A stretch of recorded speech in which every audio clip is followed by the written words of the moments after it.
My 28-year-old son announced that he was marrying my 52-year-old best friend and revealed they had been secretly seeing each other for years. I forced myself to sit through the wedding, but just before the ceremony ended, he leaned toward me and whispered, "Mom, there's something we never told you." The minister raised his hands for the final blessing and I reached for my purse. I had planned it like a heist. Aisle seat, third row from the back, coat folded over my arm instead of checked. I would stand during the recessional, slip out with the first wave of guests, and be on the highway before the photographer finished arranging the wedding party on the church steps. I had clapped when they exchanged rings, quietly, politely, like a stranger at my own son's wedding, which is exactly what I had spent the last 6 months becoming. My fingers found the purse strap, and my son's eyes found me. Ethan was standing at the altar in a charcoal suit, holding the hand of a woman in simple ivory, and from 40 feet away, he watched his mother get ready to leave him. I saw it register. I saw him make a decision. He stepped away from the altar, away from his bride, away from the minister, whose hands were still raised in the air like a man frozen mid-surrender. 200 guests went silent all at once, the way a room does when something breaks. He came down the steps, past the flowers, straight to my row. He knelt beside my chair, and he took my hand in front of everyone, and his hands were shaking so hard I could feel it in my elbow. "Mom," he whispered, "there's something we never told you." Everyone in that church thought they already knew the scandal. The bride was 52, the groom was 28, the bride was the mother of the groom's best friend. No, worse, the best friend of the groom's mother. They had been whispering about it behind their program since she walked down the aisle. They were all wrong about what the secret was. So was I. To explain it, I have to take you back 20 years, to a church basement that smelled like burnt coffee and other people's casseroles. My name is Jessie Bennett. I'm 55. My husband Daniel died on a Tuesday in March when our son Ethan was 5 years old. An aneurysm, the doctor said. He was making pancakes. He was 34. There is no version of that sentence I have ever learned to say without my throat closing, so I'll leave it there. I raised Ethan alone. I cleaned surgical suites at St. Anne's from 6 in the morning until 2, then rang groceries at the Food Lion until close, double shifts, skipped meals, birthday cakes from the discount rack with the labels peeled off, whatever it took. You need to understand what my life was made of when Rebecca walked into it. The grief group met Thursday nights in the basement of St. Bridget's. Metal folding chairs, styrofoam cups, a pastor who meant well and said, "Journey too much." I'd been going on and off for 3 years, mostly off, when a small woman in an enormous cardigan sat down next to me and said, "If one more person brings me a casserole, I'm going to open a restaurant and put their names on the menu." I laughed, in a grief group. It felt like breaking a law, and it felt like breathing. That was Rebecca Collins. She was 32. Her husband Henry had died of pancreatic cancer 8 months earlier, and she had the particular look of a person who has been strong in public for so long that her face has forgotten how to do anything else. We cried together in that basement, and then we got coffee, and then we never really let go of each other again. For 20 years, she was my sister in everything but blood. You have to understand the texture of 20 years. It's not the big things, although there were big things. It's that she knew my coffee order, drip, splash of oat milk, 2 sugars, then 1 sugar after the doctor scared me. It's that she knew my left knee predicts rain better than the weatherman. It's that, at 2 in the morning, when I finally said my worst fear out loud, that I wouldn't live long enough to see Ethan married, that he'd stand at some altar someday looking out at a chair I wasn't in. She didn't tell me I was being silly. She held my hand and said, "Then we'd better feed you more vegetables." She sat front row at Ethan's graduation and screamed his name louder than I did. When he got the flu at 19, she brought soup with so much pepper in it, I told her it qualified as a legal remedy. When he left for college, she sat on his empty bed and held me while I sobbed into a pillowcase that still smelled like his shampoo, and she said the thing I have turned over in my hands 10,000 times since. "You never raised him alone." I believed her. It was the truest thing anyone had ever said to me. Christmas mornings at my table, every birthday, hers and mine and his. By year 10, her handwriting on gift tags was so mixed in with mine that Ethan couldn't tell whose presents were whose. She knew my coffee order, my bad knee, my worst fears. She knew me better than anyone alive. I would have told you I knew her the same way. 4 years ago, the phone rang on a February morning and Rebecca's cousin Melissa was gone. Melissa and her husband Brian, both of them, a freight truck and an interstate and a light that somebody ran. I'm not going to describe it. The lawyers described it plenty. Later, in the settlement paperwork, $412,000 from the freight company's insurer, structured into a trust, because that is what the world does when it can't give a 7-year-old his parents back. It writes a check and puts a grown-up's name on it. The 7-year-old was Heath. Heath is autistic. He puts his socks on before his pants, always, in that order, and if you ask him why he will look at you like you've asked why water is wet. He has a laminated schedule on the refrigerator, and he consults it the way other people consult scripture. He announces door opening, a half-second before he opens them, which I have come to find deeply considerate. He loves hinges, not doors. Hinges. The mechanism. The first time I met him, he asked me how many hinges were in my house and was visibly disappointed that I didn't know. Rebecca was 48 years old and 11 years a widow, and she took that little boy in the way you catch something falling. No deliberation, just hands. She learned the schedule.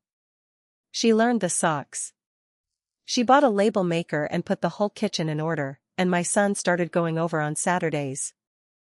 It began at Thanksgiving, when Rebecca mentioned her kitchen faucet had been dripping since summer. Ethan is a journeyman electrician, a man who believes every problem in the universe is a circuit, and you just have to find where the current stops. He showed up the next Saturday with his tools, then the cabinet doors were crooked, then the porch light, then it was just Saturdays, standing, the way church is Sunday. Heath trailed him through that house with a little toy toolbox, copying every move. Ethan taught him the word torque, and Heath used it 40 times a day for a month. Ethan learned that you don't touch Heath's schedule, and you don't say the word surprise, and in exchange, Heath decided that Ethan was one of approximately 4 acceptable human beings on Earth. I thought my son was being kind. I raised him to be kind. I sat in Rebecca's kitchen drinking coffee while my boy fixed her cabinet doors, and I felt proud of the family we had stitched together out of 2 funerals in 20 years. And I had no idea what was really happening in that house. I want to be careful here, because I know how that sentence sounds. What was really happening in that house was more complicated than anything I imagined, and stranger, and in the end, harder to hate. But I'm getting ahead of myself. First, the clues. Because there were clues, and I have replayed every one. The first was the drawer. Rebecca's kitchen has a drawer to the left of the stove that used to hold birthday candles and rubber bands. One Tuesday, I went looking for a matchbook and pulled it open, and it was full of manila envelopes, thick ones, rubber banded together, with a law firm's return address I didn't bother to read. Rebecca crossed the kitchen so fast her hip caught the counter, and she closed that drawer with her whole body. Medicare paperwork, she said. Don't get old, Jessie. Everything after 50 is paperwork. That's what I told myself. I rubbed her shoulder and made a joke about supplemental plans, and I let it go. The second was the sedan. A gray Impala parked down the block from her house 3 Tuesdays in a row. A man inside with a thermos and something long-lensed on the dash. I noticed him because I notice things. I decided he was an insurance adjuster canvassing after the hailstorm in April. I waved at him once. I want that on the record. I stood in my best friend's driveway, in the middle of the worst thing that ever happened to her, and I waved at him like a crossing guard. The third was the porch calls. Rebecca started stepping outside mid-visit to take phone calls, 20 minutes at a stretch, and coming back in with her face wrung out like a dishcloth. Wait lists, she'd say. Everything for Heath is a wait list. That was believable because it was half true. I refilled her coffee and didn't ask why a wait list would make her hands shake. The fourth was the photograph. I posted a picture of the two of us at the fall fair, caramel apples, her laughing with her head back, and she called me within the hour and asked me to take it down. I look 100 years old in that. Rebecca had never once in 20 years cared how she looked in a photo. I took it down and teased her about vanity coming for us all. It was weeks before I noticed her whole page had gone quiet. No posts, no comments, curtains drawn on a house she didn't see anyone leave. The fifth I didn't understand until it was explained to me in a church library while 200 people ate past appetizers on the other side of a wall. We were having pie.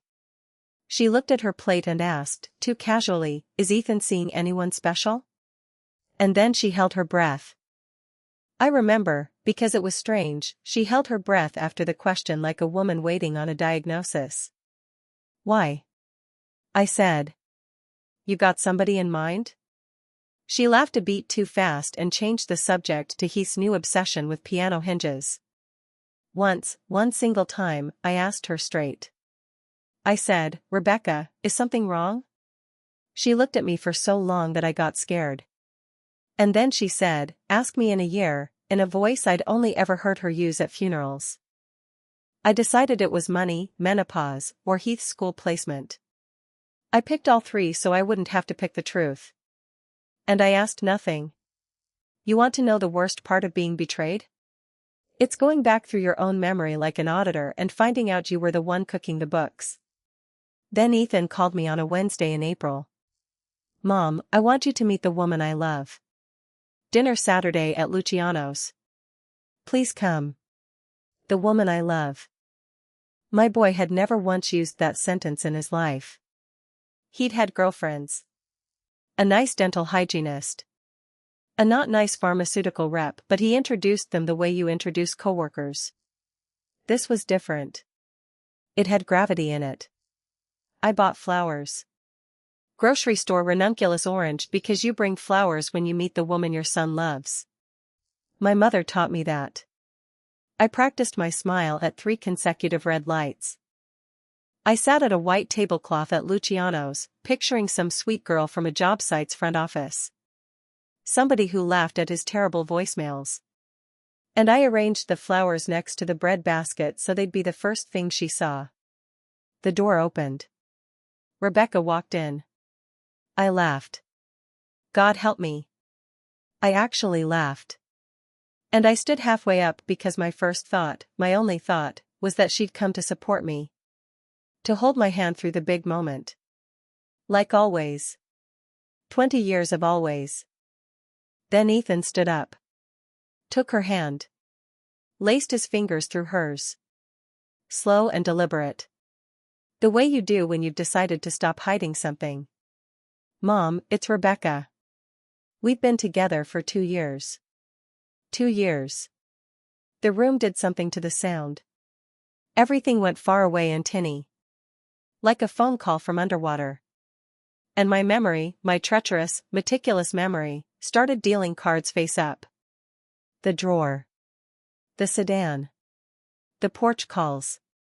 The vanished photos. Is Ethan seeing anyone special? And the held breath after. She'd asked me that question already knowing the answer. She was the answer. "Say something," Ethan whispered. I looked at the woman who held me on my son's empty bed. 20 years. I said. I told you everything for 20 years. She reached across the table. "Jesse, please." I left the flowers next to the bread basket and walked out. I drove home with the radio off.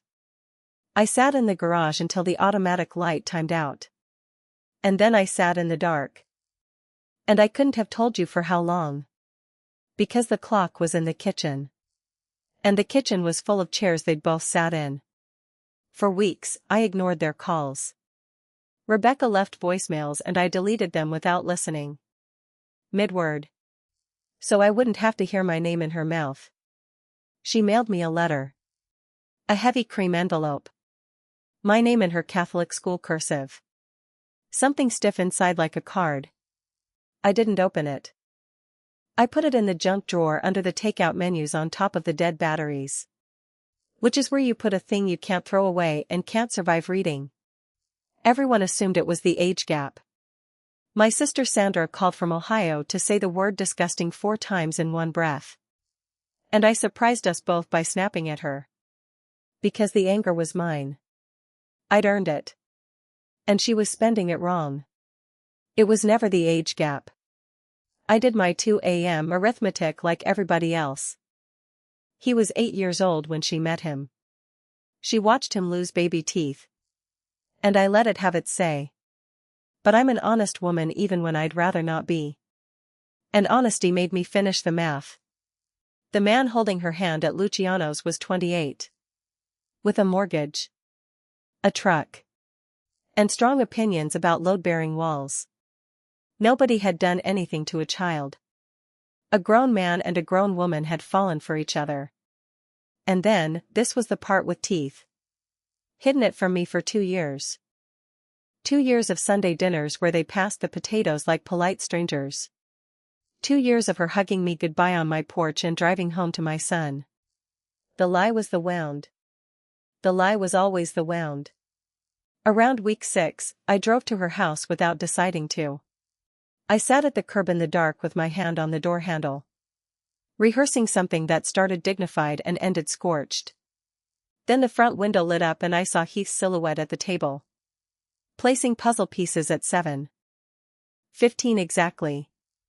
Because 7:15 is puzzles. Because the schedule is law. And I couldn't do it. Whatever I was going to burn down, that little boy lived in it. I drove home. Failed confrontation number 1 and only. 3 months after Luciano's, Ethan showed up at my door. Thinner. Older around the eyes, which offended me. I was the injured party and grief was showing up on him. The wedding is in October. He said, I'll understand if you stay home. But I'll regret it forever. I asked him one question. Are you happy? Yes. That answer hurt the most. Because he meant it. There was no doubt in it anywhere and I'd spent 23 years learning every flavor of doubt that boy's voice could carry. So I texted back one word. Okay. Because he's my son.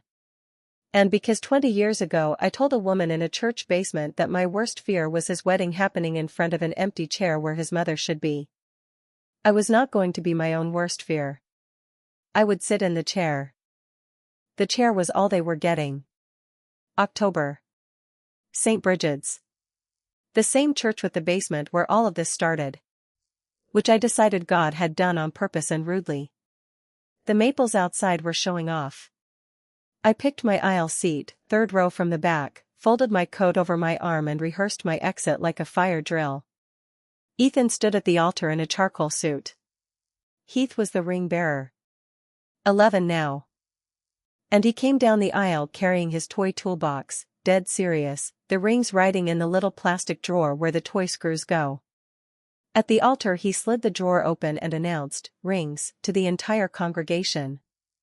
And 200 people laughed the good kind of laugh and my chest did something complicated that I refused to examine. Rebecca walked in wearing simple ivory, no train, and half the guests whispered behind their programs. A woman 2 rows back didn't even lower her voice. That's the mother's best friend. Can you imagine? I stared straight ahead and kept my face still. 30 years of cleaning other people's buildings teaches your face to do that. They exchanged rings. I clapped quietly, like a stranger at my own son's wedding. I couldn't hear the vows over my own pulse, which was fine, because I hadn't come to hear vows. I'd come to fill a chair. The minister raised his hands for the final blessing and I reached for my purse. And you know this part. The frozen minister. The silence like weather. My son on his knees at my row with his hands shaking around mine. Mom, there's something we never told you. Not here. I breathed. 200 faces were pointed at us.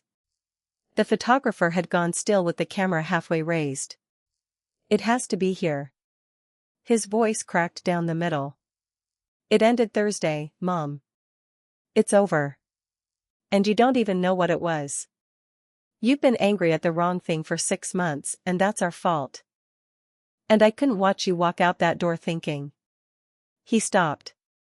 Squeezed my hands. 1 hour. Let us show you everything. If you still want to leave after that, I will carry your coat to the car myself. I looked past him at the altar. Rebecca stood alone up there in her ivory dress with both hands pressed over her mouth. And here is the thing that made me stay. It wasn't fear on her face. It was the look of a person setting down something heavy. I had seen that exact face once before in a church basement on a woman who had been strong in public for 8 straight months. Finish your wedding, I said. He finished it. The blessing landed. They kissed. The church stood and clapped. And I stayed in my seat with my purse in my lap like a cat. And when the recessional music started, my son walked back up the aisle with his bride. And then both of them came for me. They put me in the church library, a small room off the narthex that smelled like paper and radiator dust. Ethan. Rebecca in her wedding dress with a cardigan thrown over it, which was so profoundly Rebecca that I had to look away. And a third person, a compact woman in navy, silver hair and a blunt bob holding a leather folio like it owed her money. Mrs. Bennet. Natalie Brooks. She shook my hand once firmly. I'd been Rebecca's attorney for the last 3 years, 21 years in probate and family law. And this is the first time a case of mine has ever invited me to the wedding. Sit down. You've earned a chair. I sat. And for the next hour in a room built for quiet, they took my last 6 months apart and handed me back the pieces in the right order. It started, Brooks said, with the money. $412,000. Heath's settlement held in trust. When Melissa and Brian died, Brian's will named his older brother as executor. And the trust arrangement made the same man trustee of Heath's money, Victor Hayes. I'd met Victor exactly twice. Melissa's funeral and one strained Easter. Big laugh, soft handshake. The kind of man who calls everyone cheat. He hadn't offered to take heat. He hadn't visited Heath. What Victor Hayes had done quietly was administer Heath's trust. 3 years ago, Rebecca petitioned the court to make her guardianship of Heath permanent routine. Her first lawyer told her. Then it stopped being routine because a permanent guardianship meant the court would look closely at everything in Heath's life, including his money. And Victor Hayes, who had been paying himself out of that trust, could not afford anyone looking closely. So he objected. And then he cross-petitioned for guardianship if he didn't want the boy, Brooks said, flat as a countertop. He wanted to keep the checkbook. And the checkbook was attached to the boy. I've done this for 21 years, Mrs. Bennet. I can count on one hand the custody fights that were actually about custody. The court appointed a guardian ad litem, an independent investigator for Heath's interests. Monica Reed, 15 years as a gal, a former special education teacher, a woman who apparently showed up to her first home visit, watched Heath consult the laminated schedule and started asking the kind of questions that meant she understood exactly what she was looking at. Hayes's lawyers went the other way. Their strategy was to make Rebecca look unfit, unstable, isolated, financially motivated, an aging widow and over her head. And to build that story, they hired an investigator, a gray Impala, a thermos 3 Tuesdays in a row. You waved at him, Rebecca said. It was the first thing she'd said since the library door closed. Her voice wobbled between laughing and breaking. He put it in his log subjects associate acknowledged surveillance vehicle. Natalie read it to me over the phone and I laughed until I cried. Jessie, it was the only time I laughed for a month. The investigator's photo log became exhibits and the exhibits had a favorite subject, a young man's gray Tacoma in Rebecca's driveway arriving Saturday mornings, leaving Saturday evenings week after week. Hayes's attorneys wrote it up with every sleazy italic they could manage. An unrelated adult male, a frequent unsupervised presence in the miner's home and slid it across a conference table like it smelled. Here's what I need you to understand because the court needed to understand it too. And Monica Reed spent weeks making sure the record was airtight. At that time, there was nothing.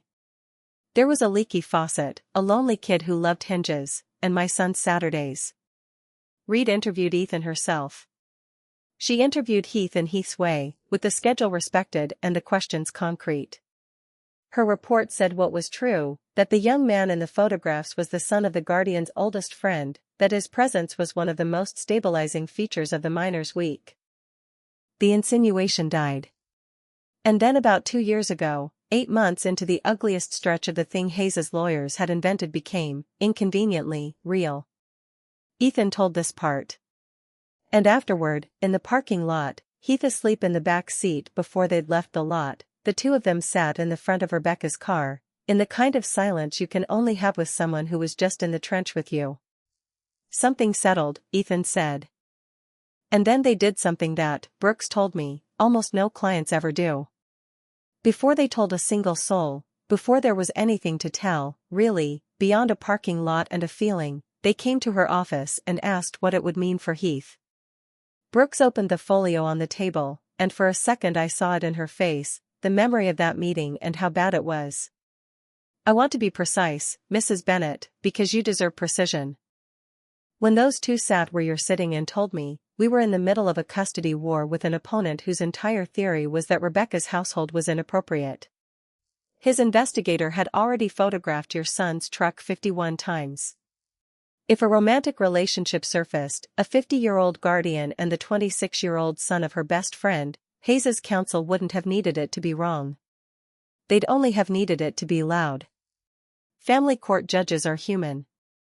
Ugly headlines find their way in.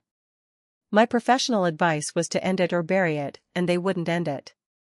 So we buried it. Nothing in writing, no photographs, no restaurants in this county, no confidants, none. She let that sit, and then she said the part they'd all been building to, especially not you. I laughed, one ugly syllable. Me, you, Brooks said, were on their witness list. The room went very still, and somewhere behind my ribs a memory stood up. 18 months ago, a downtown conference room with bad carpet and good water. A deposition. That's what the notice had called it, and I'd assumed it was routine, part of Rebecca's guardianship application, a character reference with a court reporter. Rebecca's own lawyer had been there, quiet at the end of the table. And across from me, a man whose tie had tiny trout on it asked me polite, circling questions for 40 minutes, about Rebecca's spending, Rebecca's stability, Rebecca's social life. Is Ms. Collins romantically involved with anyone, to your knowledge? And I laughed at him. I remember laughing at him. Rebecca? Rebecca's married to her tomatoes. Page 61, line 9. I know that now, because I've held the transcript. My laugh is in the record as witness laughs. You were the person who knew her best, Brooks said. 20 years, holidays, every week of her life.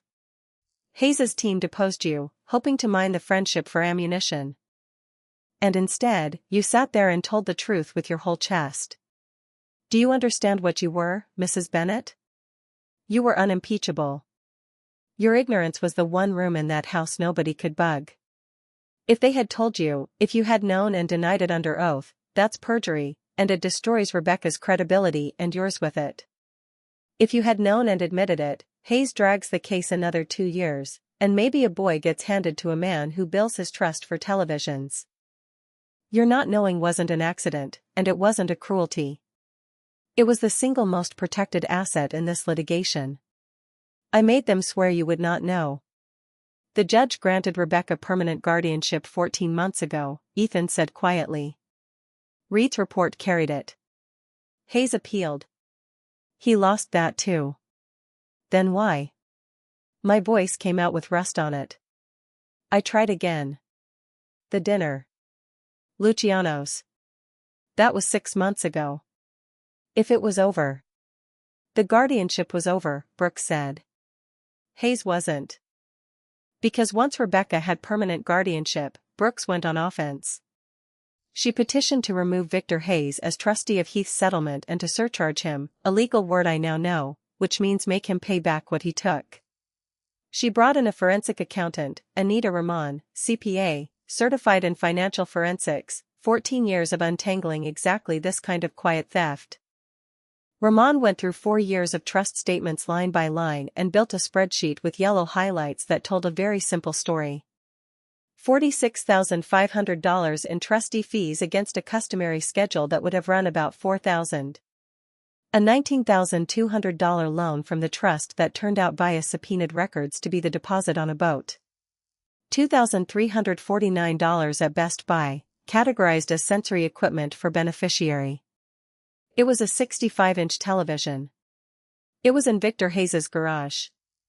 Heath, for the record, watches exactly one tablet with the volume at 2. Travel on behalf of the beneficiary, Brooks added, to Cabo San Ethan. Heath has never had a passport. $83,000, all in, of a dead couple's settlement, out of the pocket of a child who announces doors. And the surcharge case meant more litigation, which meant witness lists again, and mine was still on Hayes's. Which is why, at Luciano's in April, my son and my best friend were finally allowed to tell me that they existed and still not allowed to tell me why they had hidden. The night at the restaurant, Rebecca said, we were permitted to say 2 sentences, that we were together, and that it had been 2 years. Natalie wrote them down for us. Everything you actually needed to hear was on the other side of a trial that hadn't happened yet. And then you walked out, and Jesse, I don't blame you for walking out, I blame me. 90 seconds in a breadbasket. It was a terrible way for you to find out, and the case only excuses half of it. The pie question, when I asked you if Ethan was seeing anyone, that was me being a coward. I wanted you to guess so I wouldn't have to confess. You deserved better than my cowardice, and you got 15 months of it. The letter, I said. You sent me a letter. What? I wasn't allowed to put anything in writing, she said. So I sent you what I was allowed. I didn't tell her I'd never opened it. From her face, she already knew. Thursday, Brooks said, and opened the folio one last time. Judge Graham Foster of the Superior Court, Probate Division, signed the final order. Hayes is removed as trustee. That part happened months ago. And he is surcharged $83,000 plus statutory interest. The file has been referred to the District Attorney's Economic Crimes Unit. His own counsel withdrew the week before trial, which in my business is what the smoke looks like right before the building goes. It was signed at 4:52 in the afternoon. At 4:52 Thursday, Mrs. Bennett, you stopped being a witness. We tried to call you Friday, Ethan said. Both of us. And then from Natalie's office line, in case you'd pick up a number you didn't know. You didn't. And I understood, because we taught you not to pick up. So. He gestured helplessly at his own suit. At the church around us. At the entire day. The next time I knew for a fact you'd be in a room with me was my wedding. I'm sorry, Mom. I'm sorry it was in front of 200 people. I had a whole plan. And then I saw you reach for your purse. The radiator ticked. Somewhere beyond the wall, a caterer's tray rang like a small bell. You could have told me something, I said. Not shouting. I was past shouting. I'd left shouting somewhere back in April. Some crumb. Anything. Every version of something, Rebecca said, ended one of 2 ways. With you lying under oath for me, which I would not let happen. Not to you. Not after everything your name is worth. Or with who charged his trust for a television. I ran it 1,000 ways, Jesse. I chose your ignorance over your comfort. And I would choose it again. And I will be sorry about it for the rest of my life. All 3 of those are true at once. That's the whole confession. I looked at her. At the ivory dress and the ridiculous cardigan. At 52 years old and 8 months a bride's worth of nerves. At 20 years of Tuesdays. And I asked the only question I had left. The 20 years. Was any of it real? Rebecca didn't flinch. It was the only thing that made the last 2 survivable. There was a knock. 3. Precise. The door opened exactly a half second after Heath announced it. Photos are at 4, he said, in his flat, urgent, entirely correct way. It is 4:06, the room exhaled all at once. I stood up and I heard myself say, well, heaven forbid, and it came out almost like my own voice. As we filed out, Ethan caught my arm. Page 61, he said. When you go see Natalie, and she wants you to, ask for page 61. You saved him, Mom. You saved him and you didn't even know. I stayed the hour. Then I stayed all of it. I ate cake at a table with a linen runner and watched my son dance with his wife. And here is the sentence I have been avoiding for 6 months. So I'll just lay it down.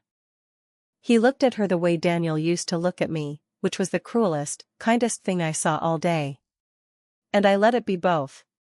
Heath stationed himself beside the DJ and audited the playlist against a handwritten set list, flagging deviations. The DJ, to his eternal credit, took the notes. The woman from 2 rows back found me by the coffee urn, the one who could imagine. She'd assembled her face into something between apology and appetite. You should ask for the whole story sometime, I told her. And I ate my cake. Tuesday, 10 a.m. Natalie Brooks's office. Banker's boxes with Heath's case number on the labels. And a chair pulled out for me like I was somebody. She let me read.